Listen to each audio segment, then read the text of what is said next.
हरिओम, ओम आनंद ma'am, Om Shanti ma'am, ओम ज्ञान ma'am. आप सभी दर्शकों का हमारे चैनल पर स्वागत है।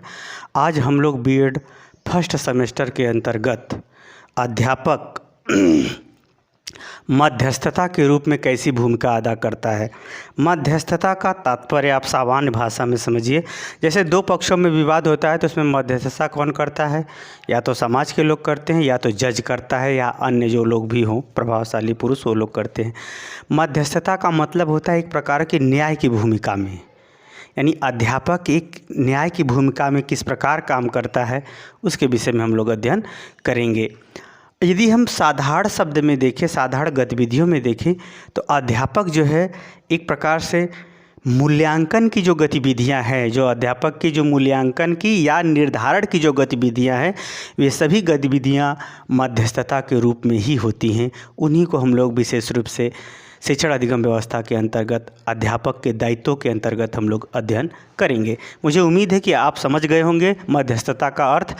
मध्यस्थता का अर्थ आप समझ गए हैं तो पहला देखिए, शंका समाधान। शंका समाधान का मतलब ये होता है जहाँ पर छात्र को क्या होता है, कन्फ्यूजन होता है, जहाँ पर कोई उसे समस्या उत्पन्न होती है, जहाँ पर पढ़ने लिखने में कोई बाधा उत्पन्न होती है, कोई रुकावट आती है, तो ऐसी गतिविधियों में अध्यापक क्या करता है, मध्यस्थता का कार्य करता है। तो किस रूप में कार्य करता है? शंका समाधान, उसके समस्या का निवारण करता है, उसको निर्णय लेने में सहयोग करता है, उसके ज्ञान के कन्फ्यूजन या ज्ञान के संदेह को दूर करता है, संबंधों का उचित निर्धारण को दूर करता है। यदि गलत तर्क है तो उसको दूर करते हुए सही तर्क का निर्माण करता है।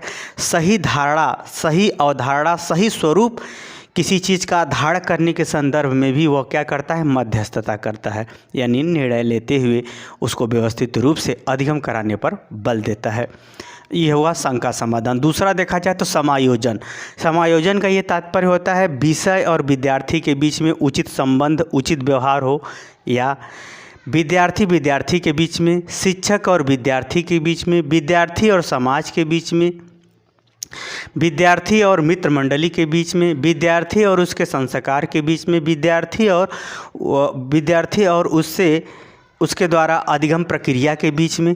यानी कहने का मतलब जो समायोजन, उचित संबंध बनाने संबंधी गतिविधियों के निर्माण में भी अध्यापक क्या करता है, मध्यस्थता करता है। जैसे अध्यापक कहता है कि रोज़ नियम से पढ़ो, अनुशासन उसके क्या, जब नियम से रोज़ पढ़ेगा, रोज़ समय से पढ़ेगा, तो उसके विषय और उस छात्र के बीच में उचित समायोजन हो जाएगा।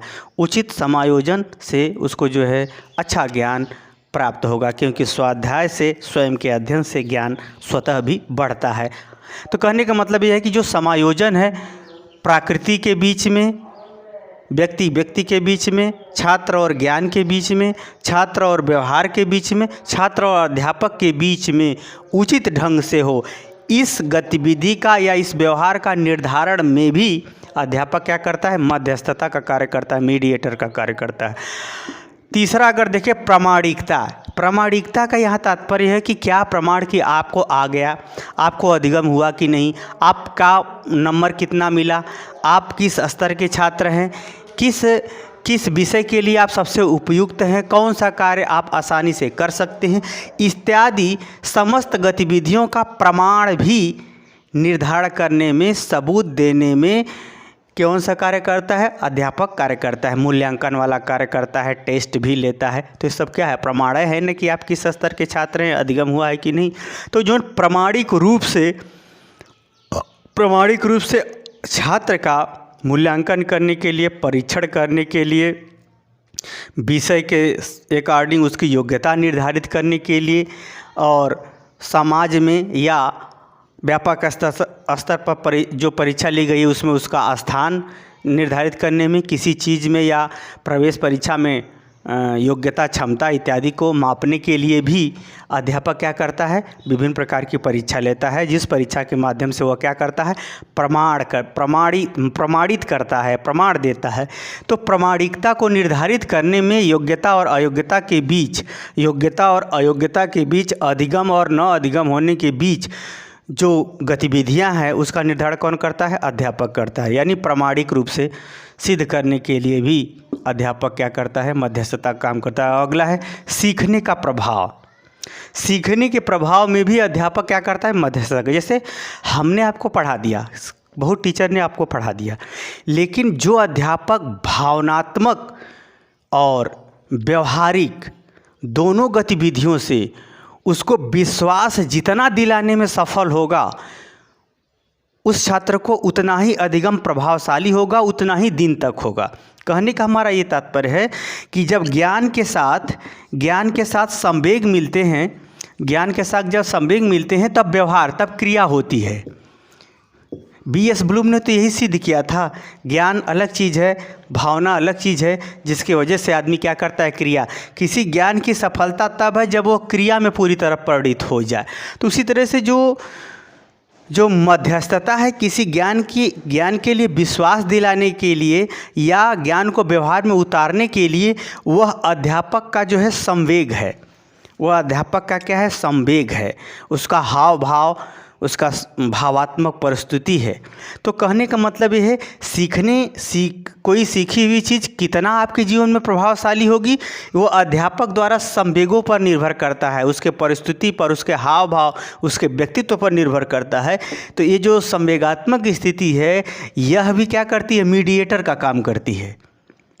ज्ञान और क्रिया के बीच में किसका कार्य करती है, मीडिएटर का, यानी मध्यस्थता का कार्य करती है।